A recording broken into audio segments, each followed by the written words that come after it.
Thank you, Kumsal. Hi, everyone. My name's Kaylin, and I'm looking forward to spending this time with you today. And I'd like to know, what time is it for you right now? Go ahead and find the chat box here in Teams and just type in the local time, where it is for you right now. I know we've got a lot of people meeting from a lot of different parts on the globe, and I want to acknowledge all the attendees of this virtual meeting for coming together from around the world. As Kumsal said, my name is Kaylin Huntress, and I'm an American immigrant to New Zealand, which means I'm descended from generations of immigrants who have left their homelands to seek better fortune across the sea. And today I'm broadcasting to you from Oamaru on the South Island of New Zealand. And I'd like to acknowledge the hereditary keepers of this land, Aotearoa Te Waipunamu, and also to acknowledge our digital ancestors who built this virtual landscape, this metaverse that allows us to congregate across time and space. So thank you to those who came before us, and may we do good works together here today. Now, we're ready to get started. And today we're going to talk about making virtual meetings accessible.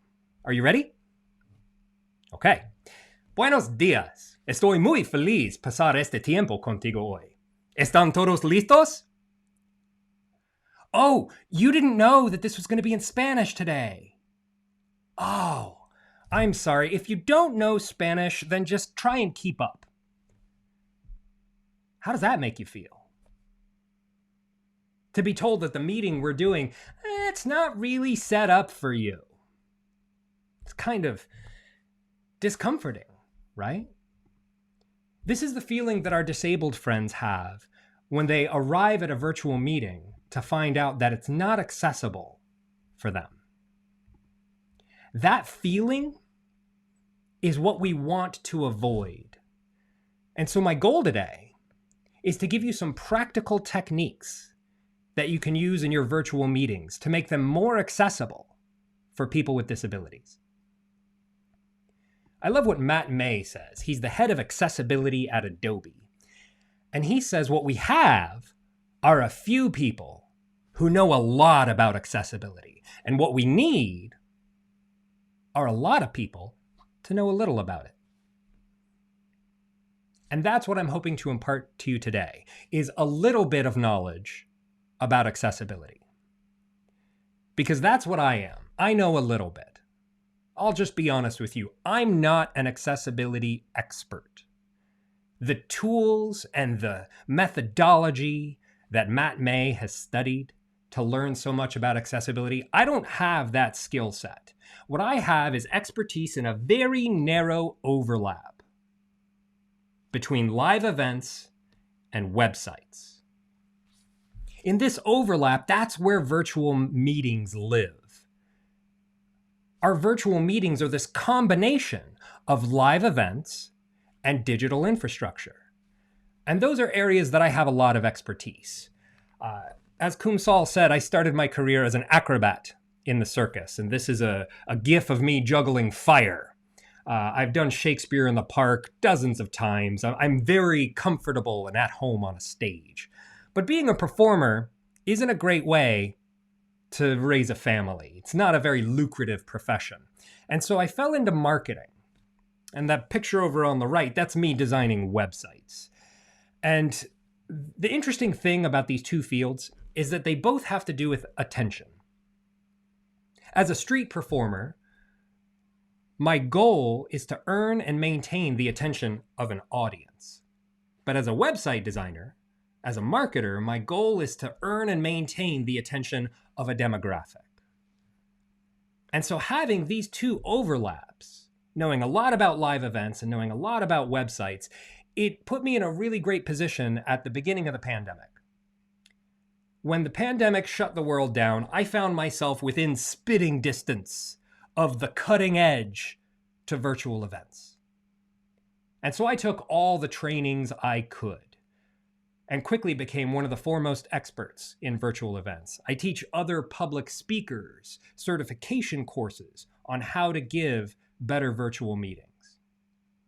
And during the last 2 years, I've gotten a lot of work from people who said, hey, we have these live workshops and we need to transfer these into virtual events. Can you help us gamify these workshops and make them more engaging and interactive? And so I said, sure. And I did a lot of that kind of work over the last couple of years. And one of my clients was a disability advocacy organization. And they had these workshops where they would teach about a lot of disability awareness topics. And they wanted to transfer these live workshops into virtual events. And they said, we want these workshops to be as accessible as possible. And I said, okay, I'm going to find the manual on how to do that. And there wasn't one. During my research, I found that for live events, there's a lot of literature on how to make a live event accessible. How wide the hallways need to be in the venue, where the railings need to be stationed. There's manuals and courses on how to make a live event accessible for people with disabilities. And there's a lot of information on how to make websites accessible. There's web content accessibility guidelines. There's a lot of people who've done deep thinking, and there's a lot of expertise in how to make websites accessible. But in this overlap, how to make virtual meetings accessible, there wasn't a manual. So I wrote one. The Webinar Accessibility Checklist is a digest of all of the best practices I've found in how to make virtual meetings accessible. And I'm going to share that with you at the end of this presentation. But first, I want to go through this agenda so we know what we're going to talk about today. First, I'm going to share with you the different types of accessibility you can accommodate in your virtual meetings. We'll talk about the web content accessibility guidelines and how we can use their methodology to improve our virtual meetings. I'll give you some practical tools you can use to caption your virtual meetings and some best practices that you can use when you're delivering or hosting a virtual meeting. And a lot of these best practices rely on the concept of universal design. And the principle of universal design is the design of products and environments to be usable by all people to the greatest extent possible without the need for adaptation or specialized design. We don't want to have one website for visually abled people and then a different website for disabled people.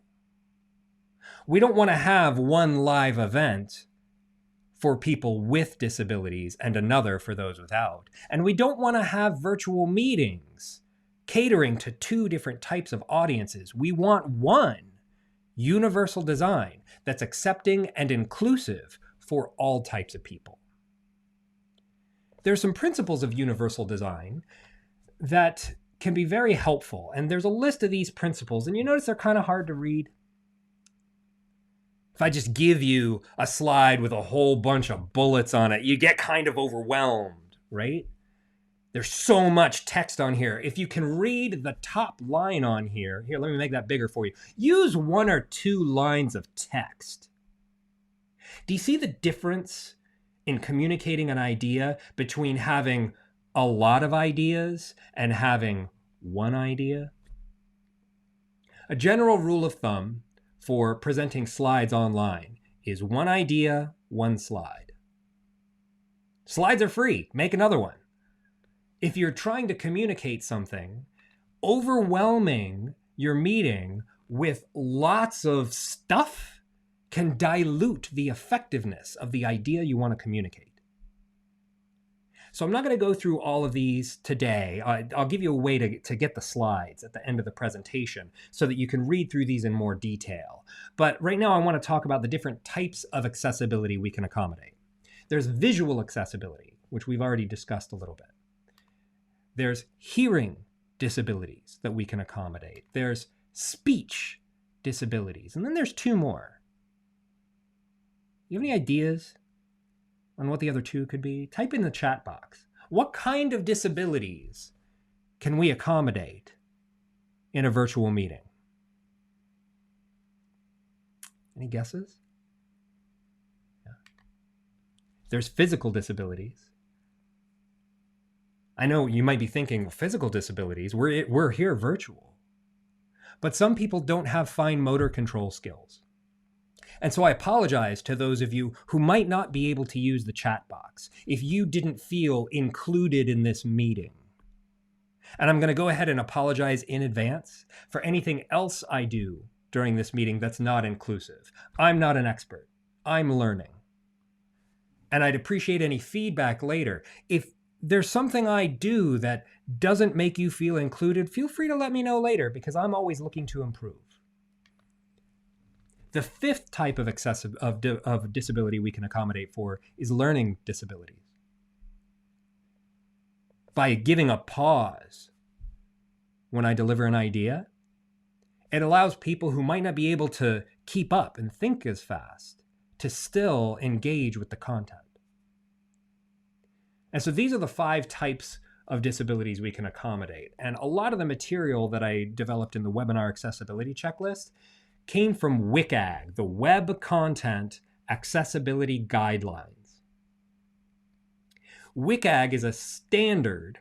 It's a set of specific testable rules that are applied to websites. And I'm going to give you some information about website accessibility, because I want to use that in describing how we can make virtual events accessible. But I've got to get into a little bit of the geeky stuff about website design. So bear with me for the next few minutes.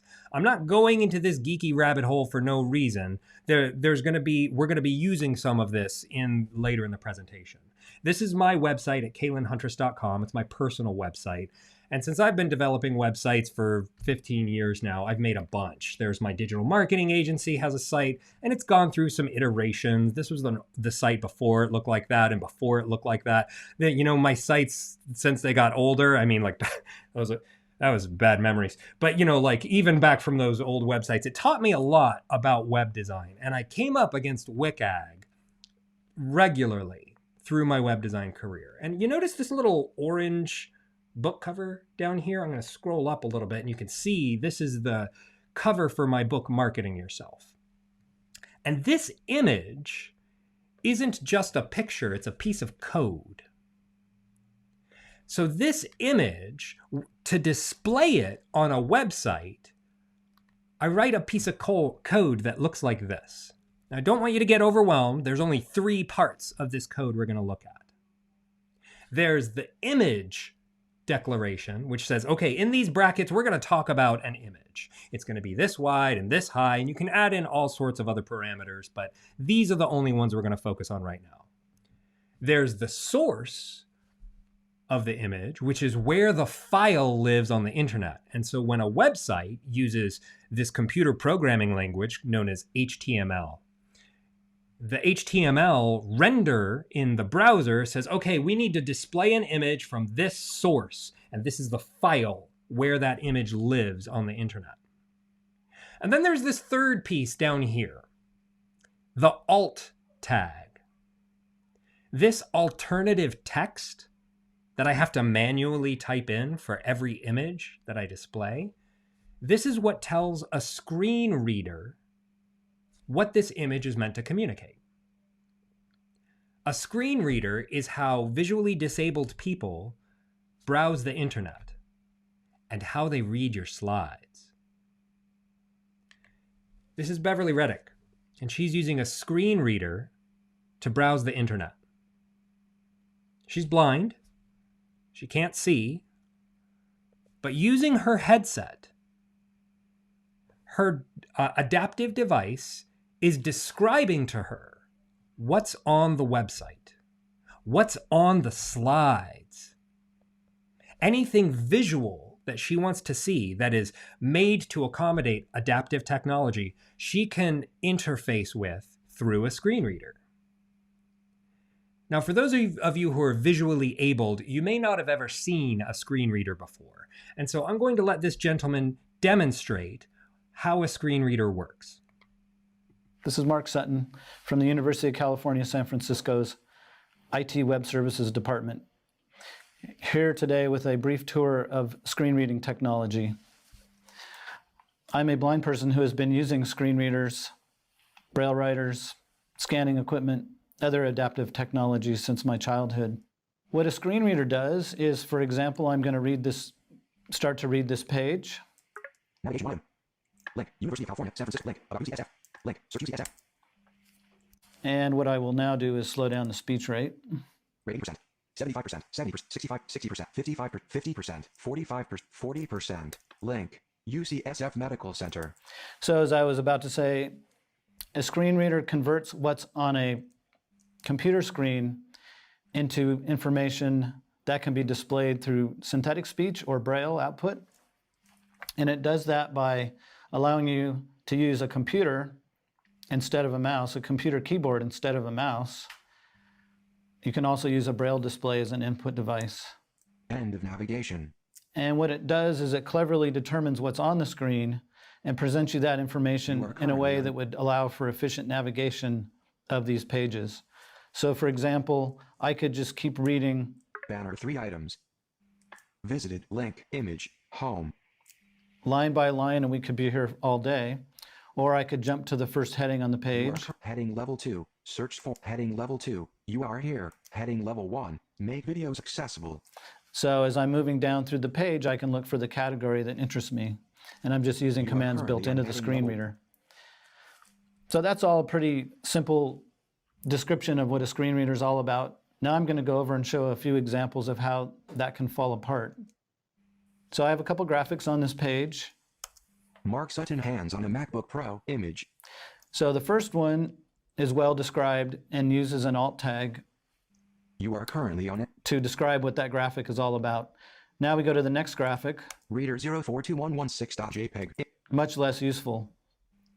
So it's important to use those elements.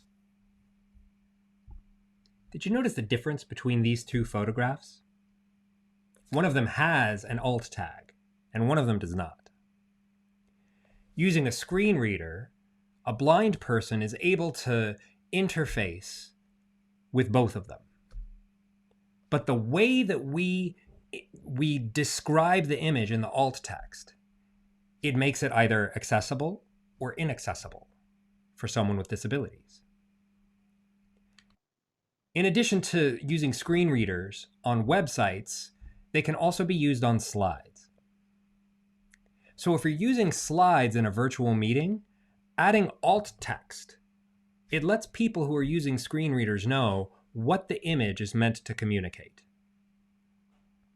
Without alt text, we can get into difficulties. And even and some people, they don't have full blindness, but they have low blindness. And I was in a meeting once where someone had 20 to 30% visibility. And the facilitator of the meeting was trying to get her to do something on Zoom. And she was having a hard time of it. And so the facilitator said, "Describe to me what you see in the toolbar." And she said, "Well, that's a hot water bottle. And that's a dentist chair." I mean, she's not wrong. They look like that.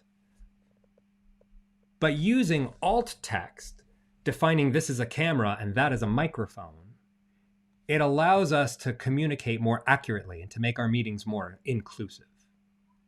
Now, these are some of the principles of visual design that help if you're laying out your slides. You want to design with adequate color contrast. Oh my gosh, I forgot. Forgive me, those of you who aren't visually abled. This is a picture of a camera, and that's a picture of a microphone. Forgot to say that. Like I said, I'm learning too. So with visual design, we want to design with adequate color contrast, size, and usage of color, so users with different levels of vision needs can clearly understand the content. There's 4 lines of text here. Do you notice how even just having this volume of text, it's more difficult than just one clear, short idea? So I encourage you to use smaller, more concise ideas on your slides, and to use colors with high contrast. There's 3 lines of text on this slide, and the top line has green text, and the bottom line has blue text. And you can see at a glance which one is easier to read, can't you? That blue text has a higher contrast ratio while the green text has a lower contrast ratio. And if you need to use something that has low contrast, you can increase the size to make it more visible.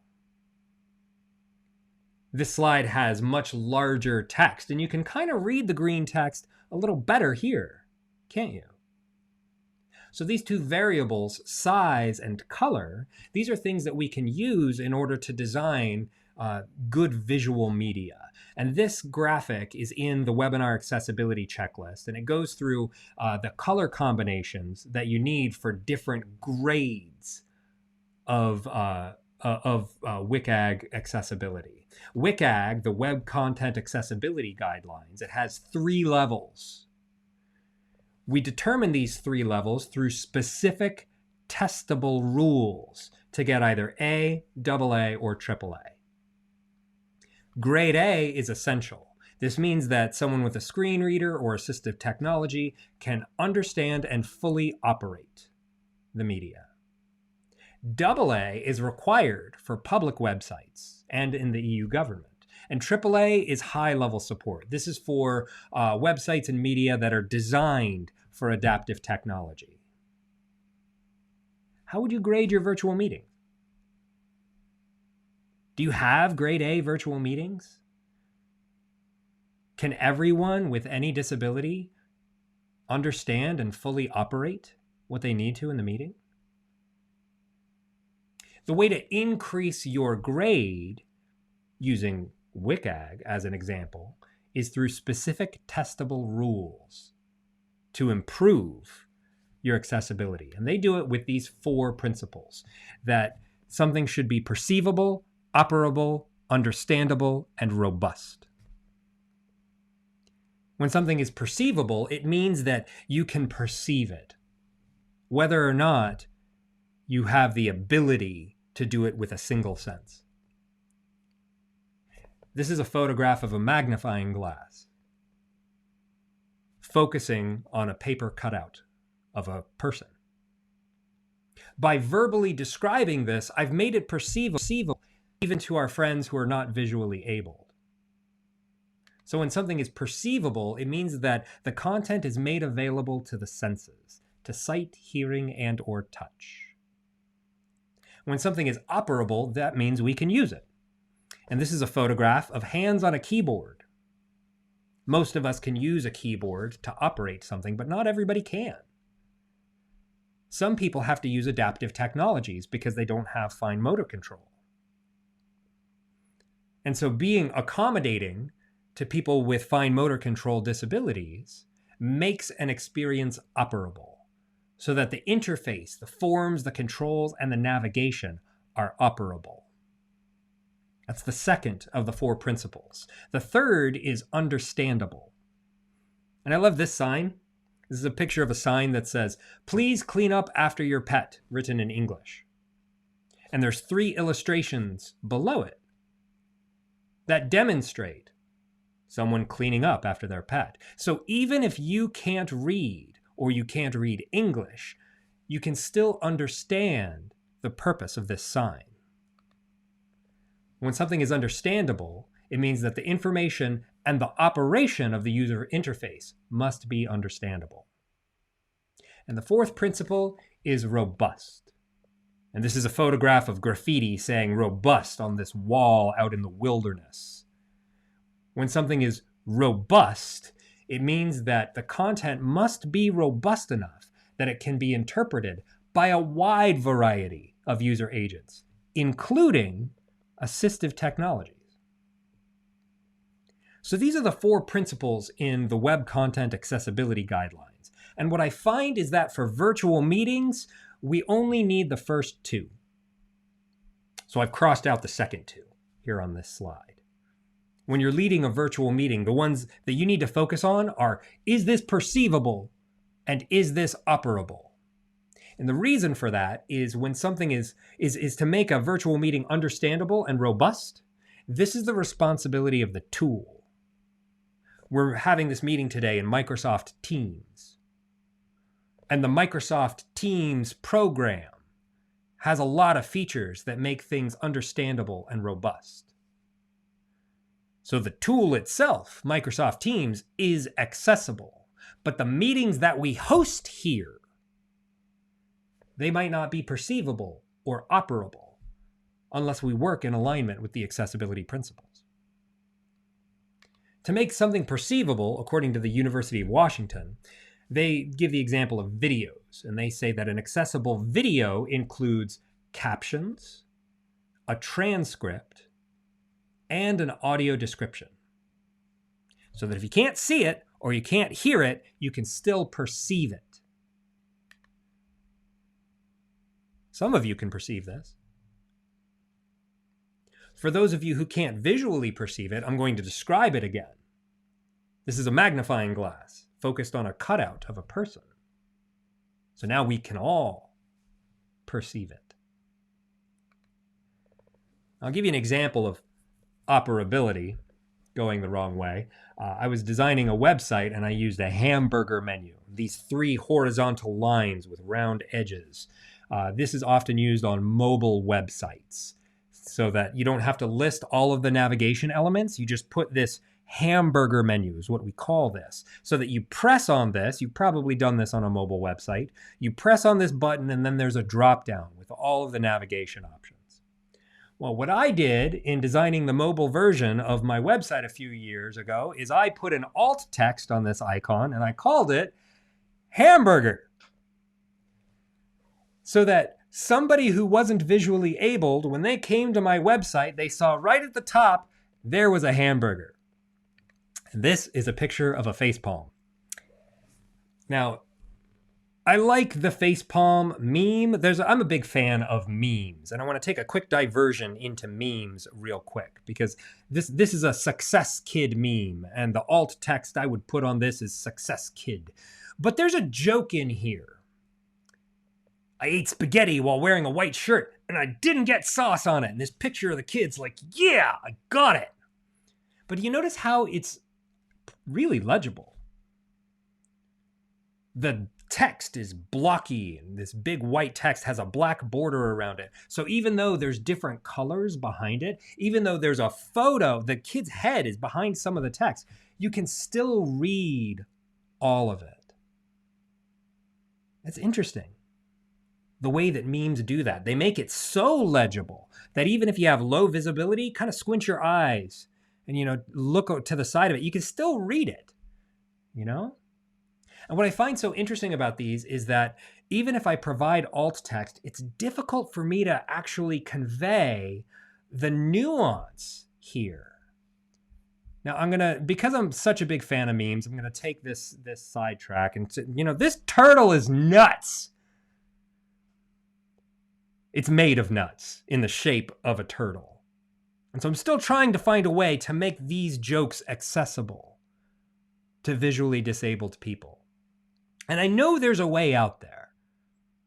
But for right now, I'm just going to describe these memes. This is, I found this on the internet. I found the square root.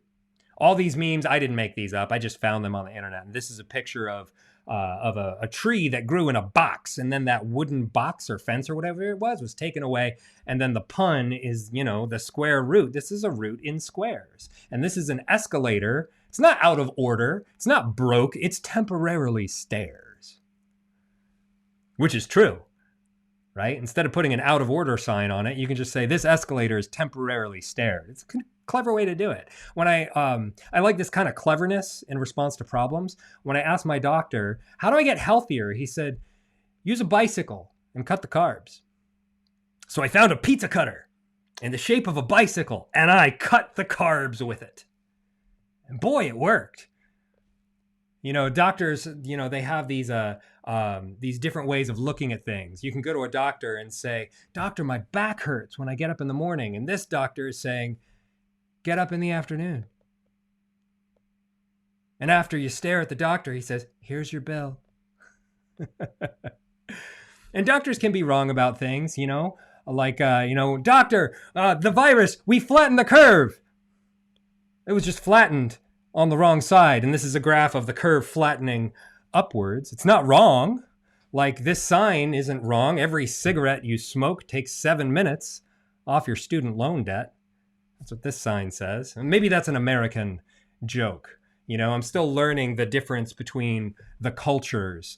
You know, in America, we use the Fahrenheit temperature scale, and this photo has 3 different scales on it. And Fahrenheit, from 0 to 100, it goes from really cold outside to really hot outside. And Celsius, which is the temperature they use in New Zealand, where I live now, 0 is fairly cold outside and 100 is dead. Now, that's better than the Kelvin scale, which is the 3rd temperature scale on here, where 0 to 100 is just dead to dead. So it's not a very useful scale because, you know, you're dead on both sides. But I find these kinds of visual expressions really helpful for people to see something and hear something at the same time. But how do we translate these multimedia experiences into ways that are accessible for everyone? And that's the challenge that we deal with. And so here's some helpful hints to make things visually accessible, is to describe each slide as you present it. Share the slides and files beforehand, because those slides can be read by screen readers. If you're not visually abled, your screen reader can't interpret this HD video stream that's coming to you in Teams. But if I can get you the slides beforehand, you can review them in advance to have an understanding of the content so it's perceivable. And the best way to do this is to add alt tags whenever possible. And I'm going to give you an easy way to do that in PowerPoint. We're going to watch this quick 1-minute video.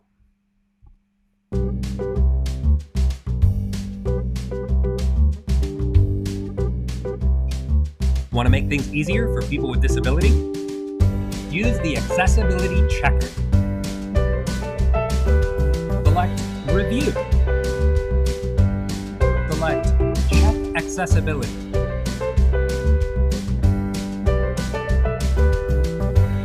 Expand any of the results to see what needs to be fixed.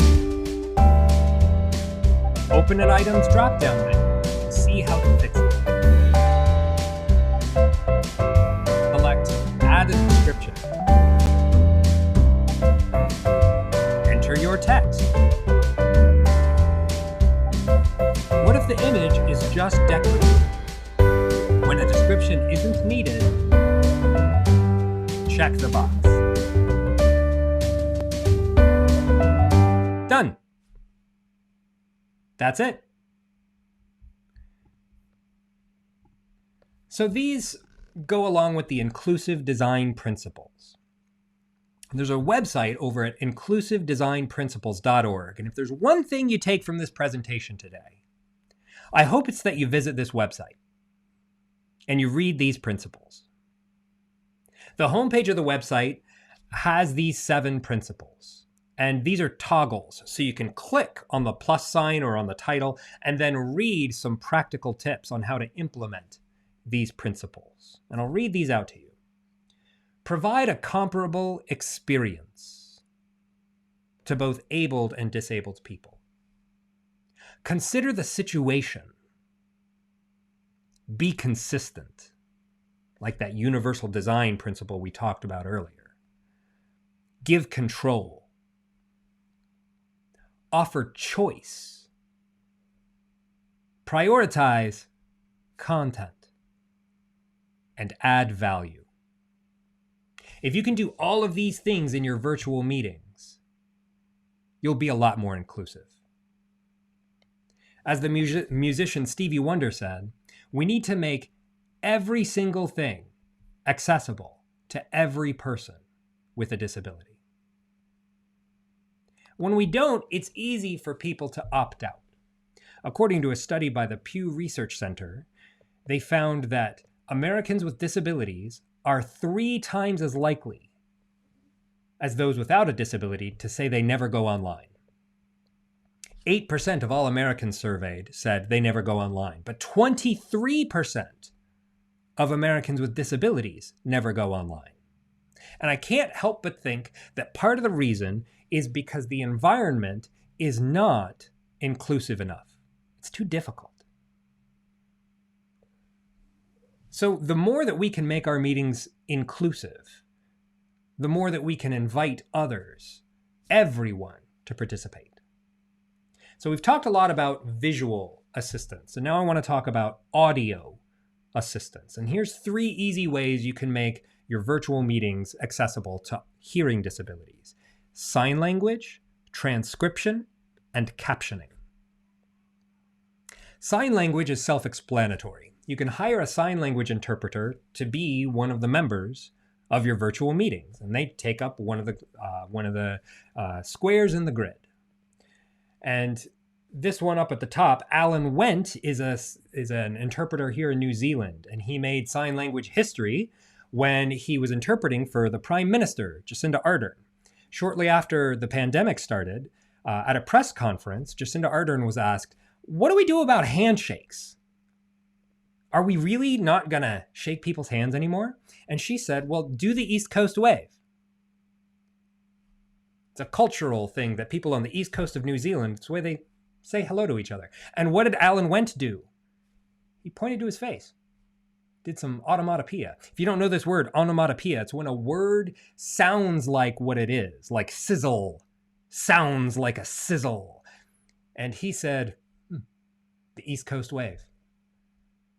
It's one of there was a wonderful moment in sign language history. Sign language doesn't always have the same dialect, though. There are regional differences. New Zealand Sign Language isn't the same as British Sign Language, isn't the same as American Sign Language. They have different dialects, so it's something to consider when you're working with an interpreter.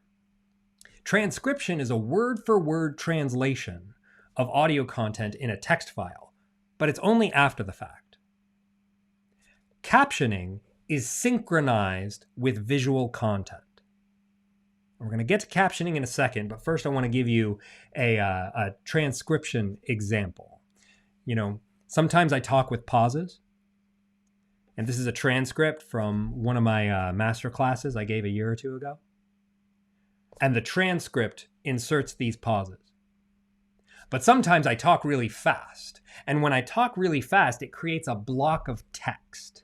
And so the transcript itself needs a round of editing before sending it out to others. It's a courtesy to make something that's more legible.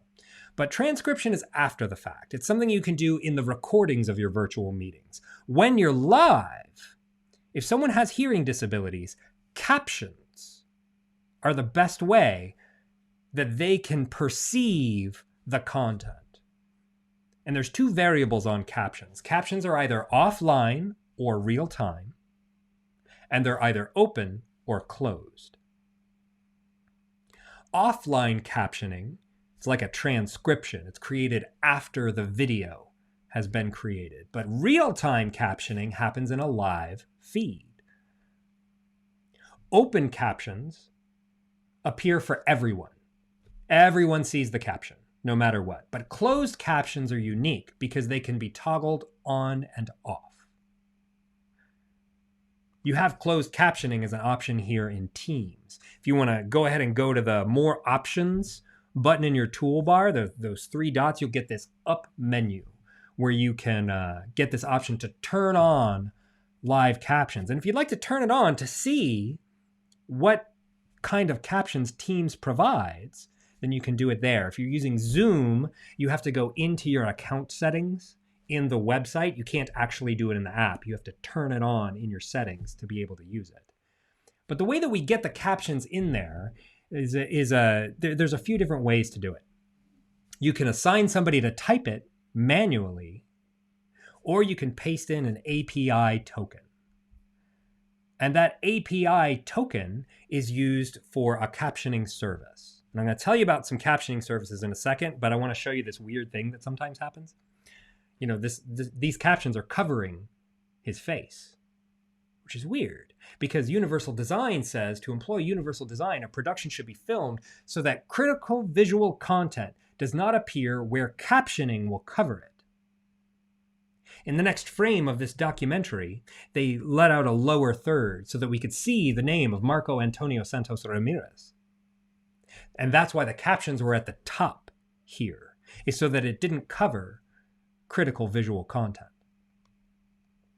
Some of the options you can use for captioning is you can add the transcripts in a replay for offline captions. You can type them manually during the presentation. You can purchase a third-party captioning service, or you can do this quick and dirty Google Slides hack that I'll show you. But first, I want to make the distinction between two different types of real-time captioning. This is a picture of Felix the cat with some captions showing up below him. And these captions got there in one of two ways, either through automated AI transcription or through human transcription. There's going to be errors in automated transcription, but with human transcription, yes, there's errors, but there's so much more nuance that can be interpreted that this is the gold standard with captions.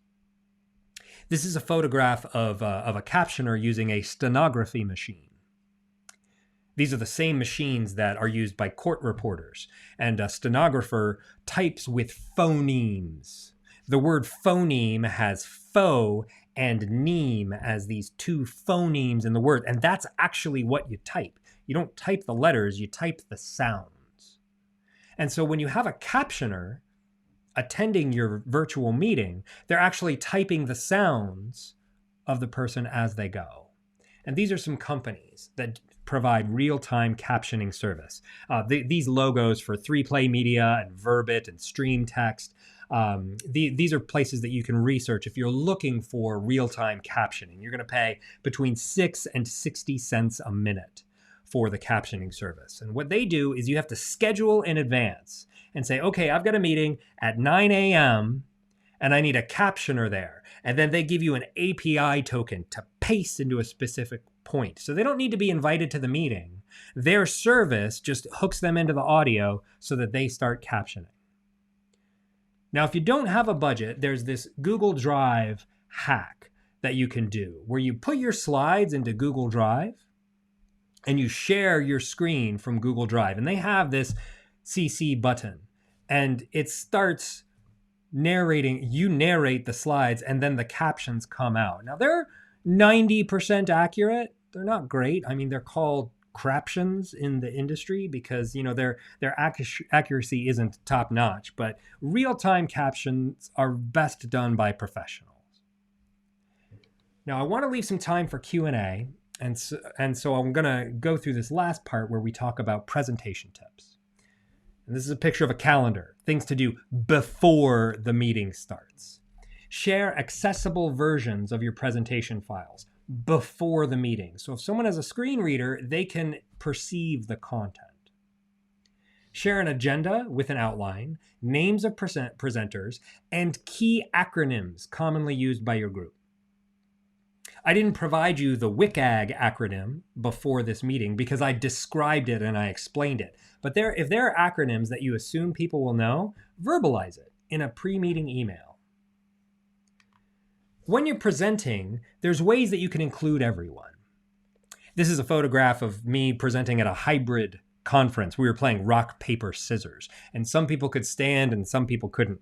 I was presenting virtually and there was an audience in the room and an audience remote as well. And so doing that thinking of how do I accommodate all these different types of audiences in advance takes a lot of forethought.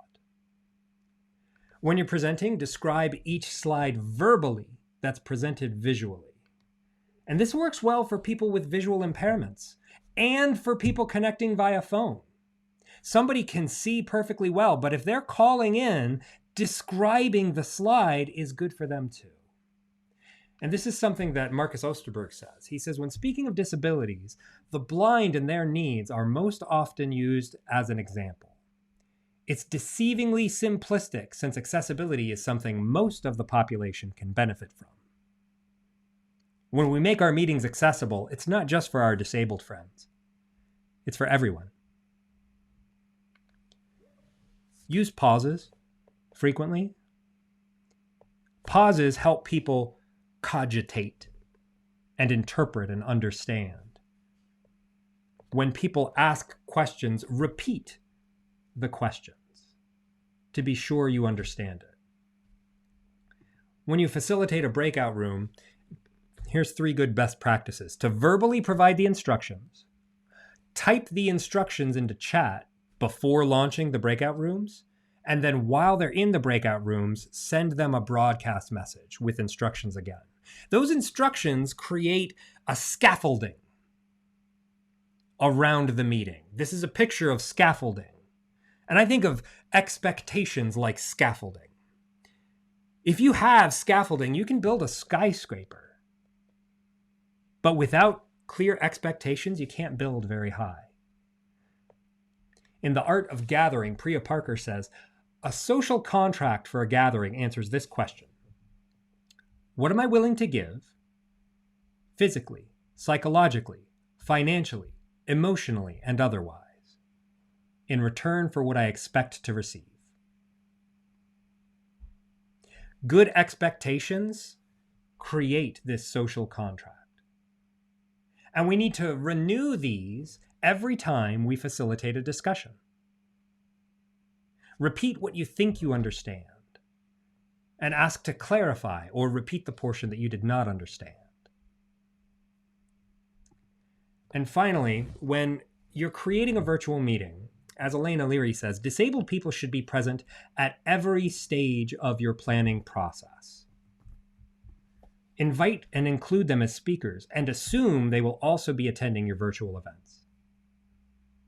When I made the webinar accessibility checklist, I hired a disability consultant to make sure that this was accessible and had the right functions. And so I'm going to give you the link to this accessibility checklist now. I'm going to paste it in the chat box, and I don't think I have access to the full chat. So if someone else could please paste this into the communal chat, that would be great. And there's 2 links in here. And the first link is for the handout. And the handout has some extra links in here. If you just want the webinar accessibility checklist, the second link is the one you want, and that's the 17-page PDF. But this handout in the first link, it has a link to the slides.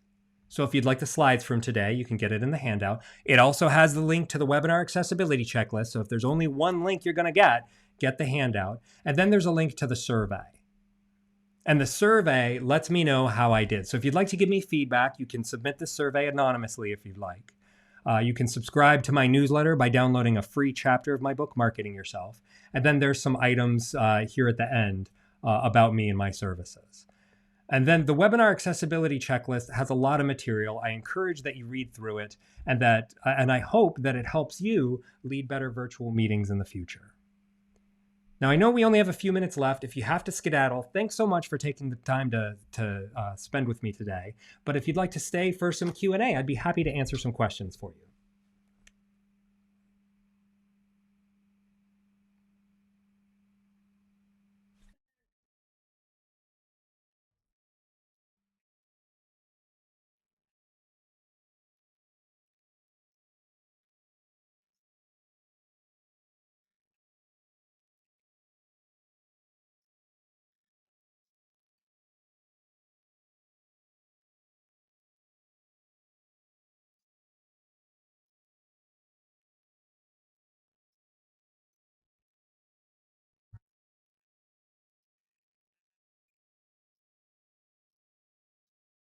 Hmm.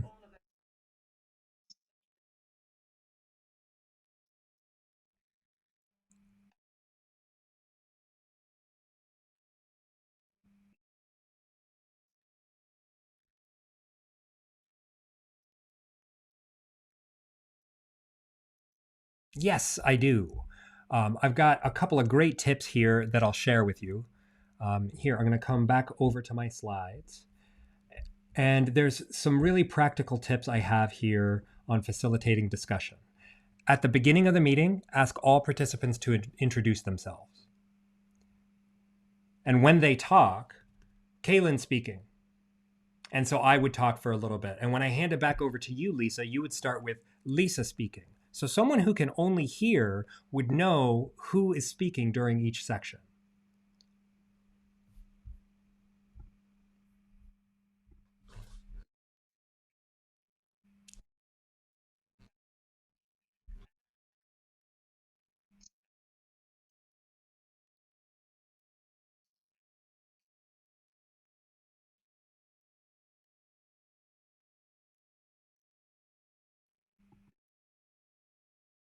Well, I love using the chat box. I'm a big fan. However, I know that our friends with fine motor control disabilities can't use the chat box. And so I find that asking people to use the chat box is a great way to invite interactivity and to get people to engage. However, it does have this limitation that not everybody can participate in the chat box.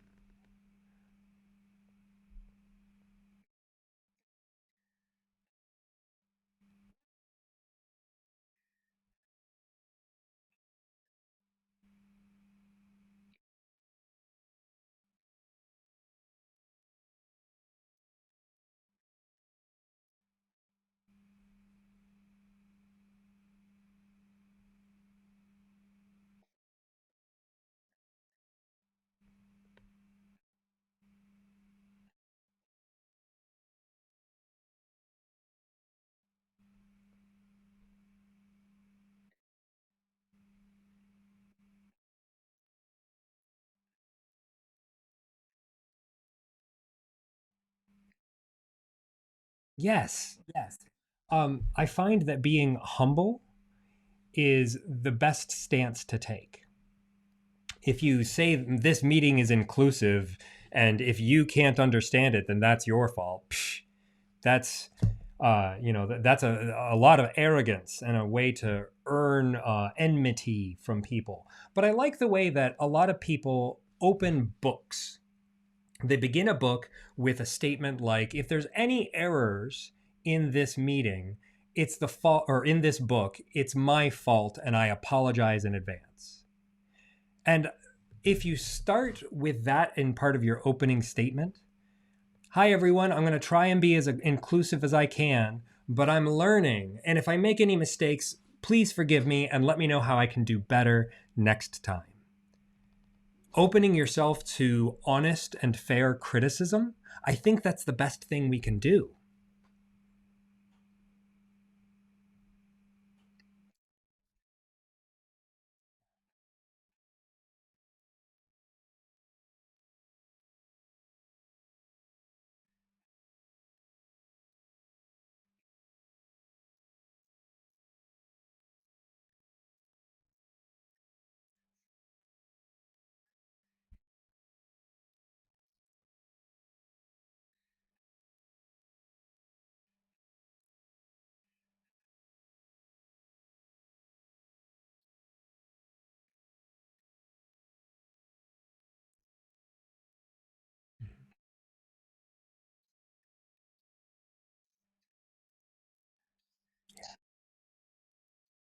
Mhm.